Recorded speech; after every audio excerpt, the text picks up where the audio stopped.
One day they're in your life, and then they're not. No big fight. No dramatic goodbye. They just disappear. And if you've ever been on the other side of that, or if you are that person, this video is going to explain something most people never talk about. There's a certain kind of person who doesn't argue, doesn't confront, doesn't make noise, they just quietly remove you. One day you notice they've stopped texting back, the calls get shorter, the energy gets colder, and then one day, without any announcement, they're gone. People on the outside usually think one thing. That's cold. That's selfish. That person has issues. But here's the thing nobody tells you. Most people who cut everyone off aren't doing it out of cruelty. They're doing it out of survival. And when you understand the psychology behind it, it changes everything. Today we're going to break down exactly why some people reach a point where cutting everyone off feels like the only option left. Some of these will surprise you. And the last one is where it gets really deep. Let's dive in. Number 1. They've been disappointed. One too many times. Think about it for a second. Nobody wakes up one morning and decides, you know what? I'm done with people. It builds. Slowly. It starts with one broken promise, then another, then someone you trusted says something you can't quite unhear, and at some point, the math just stops adding up. The energy they put in stops matching what they get back, and instead of starting another argument, instead of saying, you hurt me again, for the 5th time, they just stop, not dramatically, not loudly, they just quietly decide, this isn't worth it anymore. It's not bitterness. It's pattern recognition. Number 2, cutting people off is how they protect their peace. Some people weren't taught how to set limits growing up. Nobody showed them how to say, this hurts me, without it turning into a conflict. Nobody modeled what a healthy disagreement looks like. So they learned a different skill. Silence. Distance. Disappearing. It feels harsh from the outside.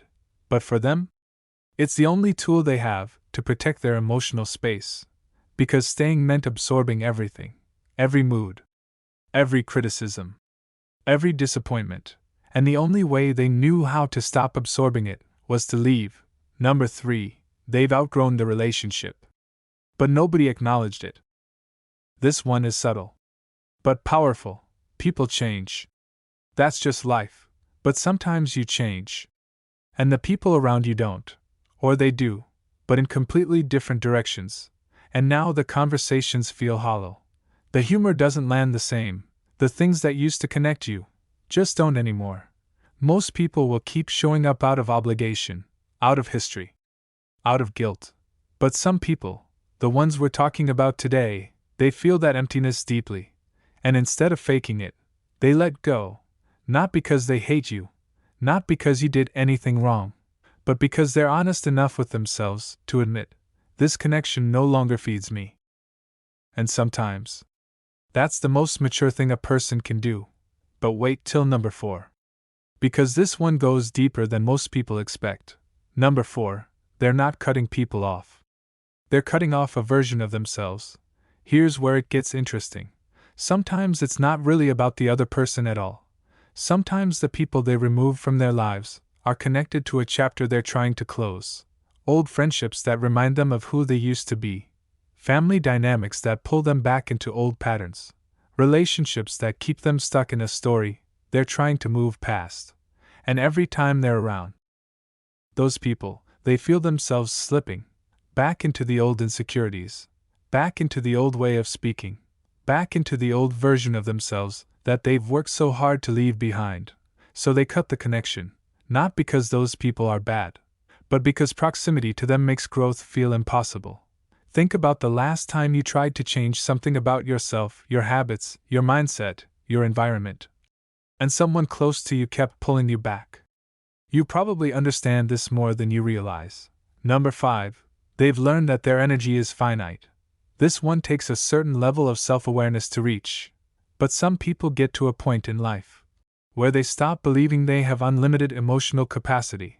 They start to notice how certain people drain them, how certain conversations leave them exhausted, how certain relationships, no matter how much they try, never feel balanced. And once you see that, you can't unsee it, so they become protective. Selective, not cold, careful.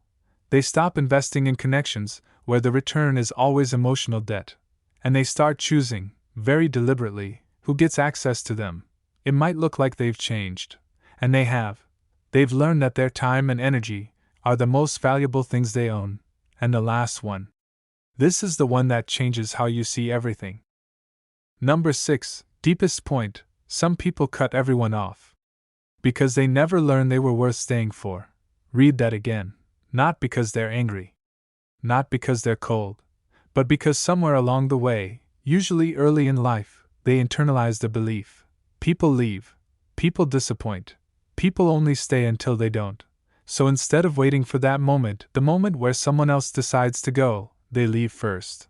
It's a defense mechanism, a way of staying in control of the pain. If I pull back before you can hurt me, then I never have to feel that specific kind of loss again. And sometimes they don't even realize it's happening. They'll tell themselves they're just protecting their peace. They're just being selective.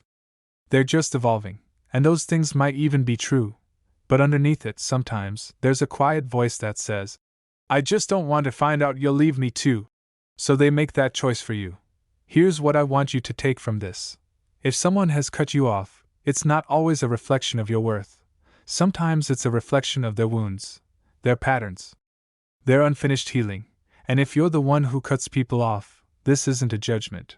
It might be the most honest thing you've ever done. But ask yourself this: is the distance protecting me, or is it just keeping me alone?